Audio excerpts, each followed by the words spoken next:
This is Cervical Cancer Awareness Week, and my next guest on the Tea Time sofa calls herself the warrior, Lorna Cattle, who was diagnosed with cervical cancer at the same time as finding out that she was pregnant. She battled through, survived, and is looking at fertility options.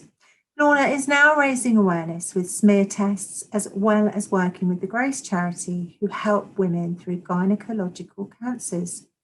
So all of you out there, do not put off having a smear test if you're asked to come in. It is COVID safe, and early diagnosis could give you a better chance. But let's catch up with Lorna and find out more about her journey.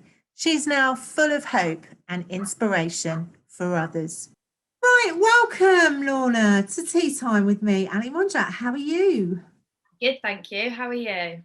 Yes, yeah. Just getting used to life in lockdown, I suppose. That's the way it is. I mean, I know you've got a dog, so you've obviously been out walking the dog.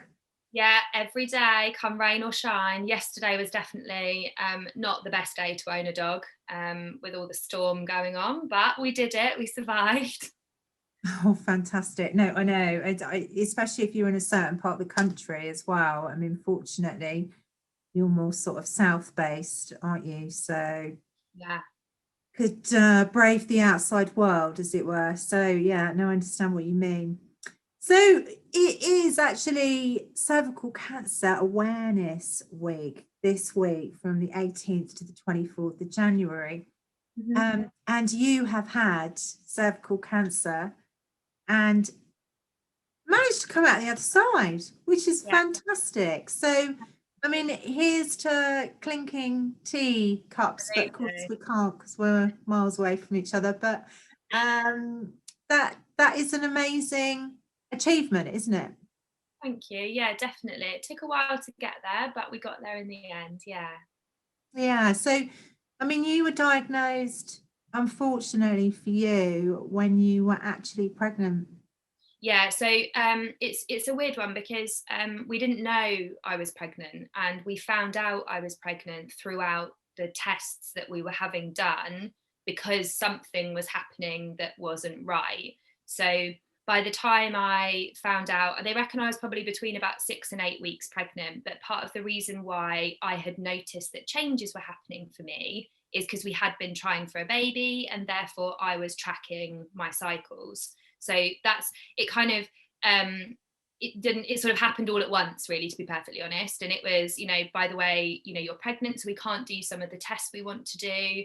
And then it was a case of, yes, it's the tests that we have been able to do have confirmed that it definitely is cancer. And then we had to look at what we were going to do next, sort of what the next steps were going to be. Now, that must have been absolutely heartbreaking for you because the next step is obviously that, you had to lose the baby, didn't you? Yeah, and it was and it is heartbreaking, but it was also a decision that wasn't really a decision. It was such a whirlwind of everything. We're testing to see what's wrong. We don't know what's wrong, but by the way, you're pregnant, so we can't do some of them. And then we think it's cancer, but we're not sure. And then it is cancer, and we can't.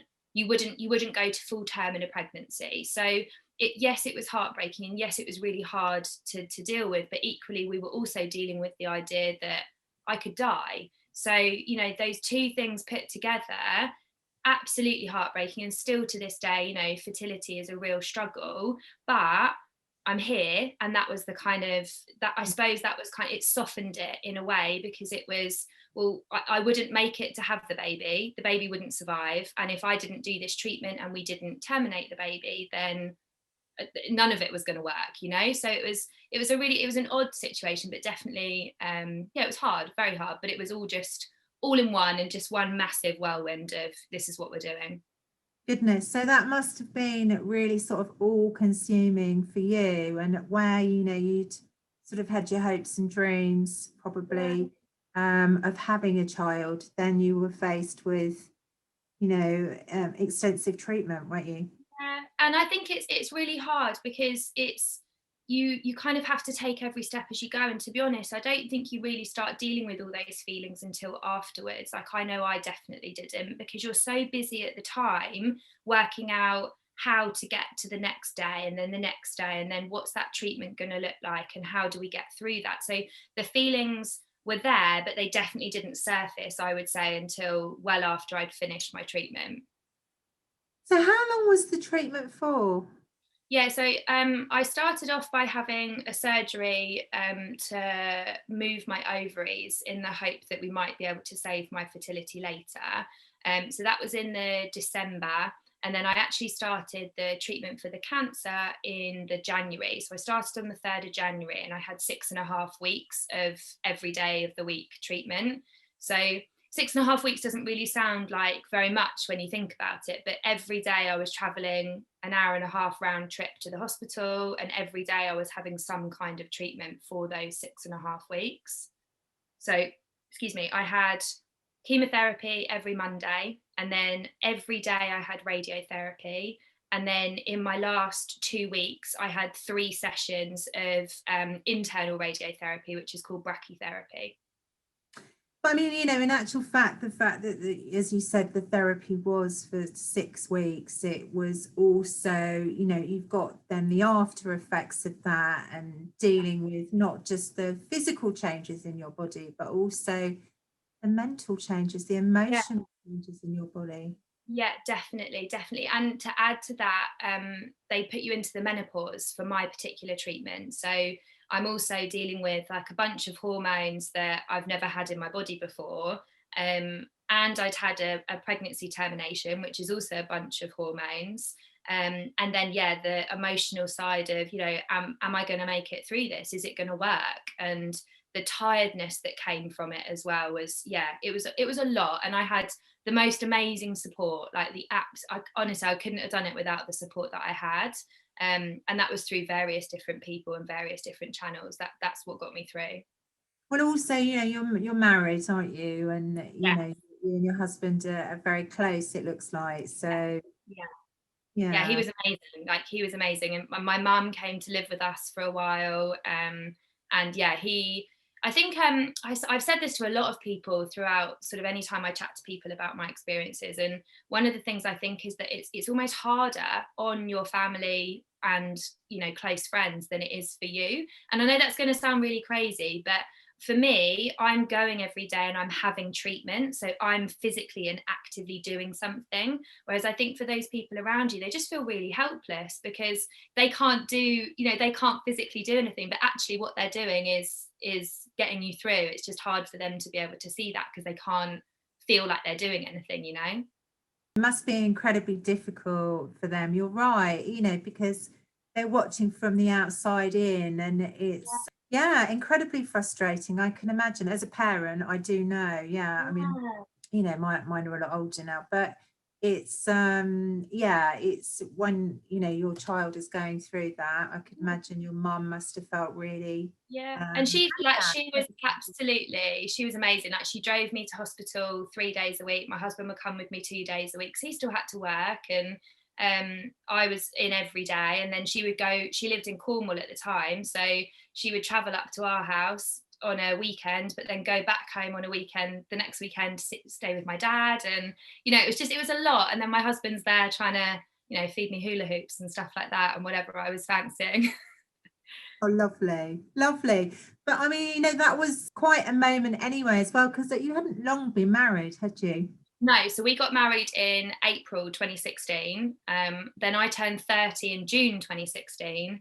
And then in November 2016, that's when we got the diagnosis. So yeah, we'd not been long married at all. And it was actually on my honeymoon that the symptoms start. Well, at the time I didn't know they were symptoms, but now looking back, that's when the symptoms started for me. So what were the symptoms for you? Yeah, so about it was around September, at beginning of September time. I was just getting some really bad lower back pain, and just nothing seemed to be shifting it. Like, I could do stretches, I could take tablets, and just nothing seemed to be shifting it. So I went to the GP, and this particular GP asked me to bend over and touch my toes, which I could do. And then he asked when my most recent smear test had been, and he checked it. I didn't know off the top of my head. He checked it, and it had all been clear. I didn't put two and two together at that point. And then we were on honeymoon and my back just still wasn't getting any better at all, regardless of these tablets. And then while we were on honeymoon, I started to bleed in between in between periods. So Right. it was at a time when I shouldn't have been bleeding at all. So that's when that started. So when we got back from honeymoon, that's when I then went in and saw another GP. And she said exactly the same thing. When was my last smear test? And then because I explained that we were trying for a baby, she organised for me to have a womb scan. And that womb scan didn't show anything because there was nothing wrong with my womb. So that didn't show anything. And she just said, if it happens again, come back and we'll see what else we can do. And it did happen again. So the following month, again, I got this bleeding in between periods. And that was when I then pushed to try and get some more tests done. She then tried to do a smear test, wasn't able to do the smear test because I was bleeding too much. And that's when I then got the referral, and the rest of it kind of all rumbled together.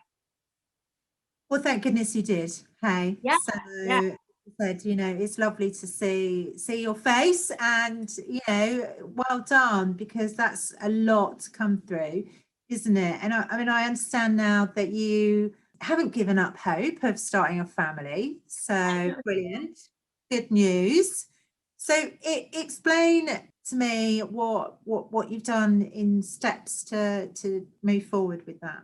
Yeah, so fertility wise, as I said, I had my ovaries moved before we started the treatment, and then they put me into the menopause, which is then meant to kind of double protect the ovaries. What I haven't mentioned already is that I did end up having to have a hysterectomy after all of my treatment. So once that 6.5 weeks was over, I did have to have a hysterectomy in the August time, but they still left my ovaries. So it was basically a wait and see game, to be perfectly honest. They needed to essentially wake back up because they'd been put to sleep. So I was under the care of a fertility consultant, and he was kind of every 6 months would do a check to see where my levels were at and what we were doing. We then eventually got to a point where he decided that my levels were high enough that we could try a round of IVF.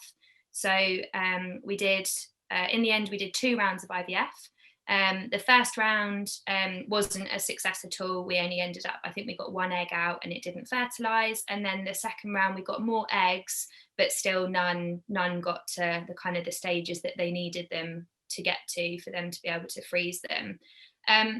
So for us, that was right at the beginning of last year now, actually. So January 2020, I had my last, so this week was when we found out that the second round of IVF hadn't worked.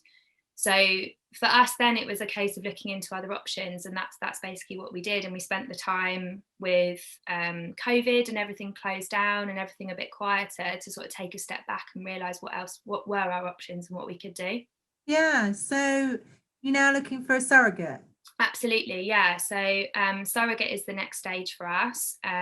We are hoping that will happen relatively soon. We'll see. But yeah, that would be our next stage for us. And it's odd because when you think about a surrogate, you think about it being on the TV shows and stuff like that. It's an odd thing, but then actually the more you talk to people, the more you realise that actually lots of people do know people that have had to use surrogacy for one reason or another, and it's actually a little bit more common than I think we thought it was, which is really nice. There's a big support community out there for surrogacy, which is amazing. Fantastic, and I think this is really brilliant because, it's going to allow you to have the family that you obviously deserve. So, and, I mean, when you go through something like that, it's very difficult to hang on to your hopes and dreams. And, I mean, you are a great example of the fact that you can still hang on to your hopes and dreams. Absolutely. And I think the thing for me, and the reason why I'm passionate about talking about any of this and sort of sharing my story, so to speak, is so that people can see that there is a life after it all. And it might not feel like it at the time, but actually there is life after it. And there, if you are able to have all the treatment that you need and get through that, then there are ways of getting yourself back on track, if that makes sense. Yeah, definitely. No, I agree with you, and I think it is brilliant that you're such a I mean, I know on your Instagram account it says I am a warrior, and you really are a true warrior. You know, this is fantastic, really it is. And inspiration to other people as well, especially in a time like this. I mean, what people need to realise is obviously that, you know, that hospitals or, you know, clinics or GP surgeries are safe. If you've been asked to come in to go and have a smear test, you need to go and do it. You can't ignore it. You know, if there is anything that people aren't sure about as well, even if you're not due one, you know, if you're in between needing one or you've never had one, if you're not sure about something, the NHS is open and they're available to ask questions and, you know, do those types of things. And there's so many charities and people out there that you can speak to for advice. And if you're worried about COVID and how to kind of, you know, get those things done during COVID, there are lots of safety precautions in place for you to still be able to go and do that. Definitely. Well, do you know what, Lorna? Thank you so much for coming and talking to me today, and keep, you know, charging on with the awareness. And you know, I'm sure that we'll speak to each other again down the line when perhaps we've got a new member of the family on the horizon. Let's keep those fingers crossed. Thank you so much for having me. I really appreciate it. No worries at all. You take care. Bye. Look forward to chatting with my next guest on the Tea Time Sofa, this time next Saturday. In the meantime, if you would love to get in touch about having a chat with me, you can reach me on teatime@forthenow.co.uk, or you can find me on Facebook, Twitter and Instagram on Tea Time with AM. Bye for now.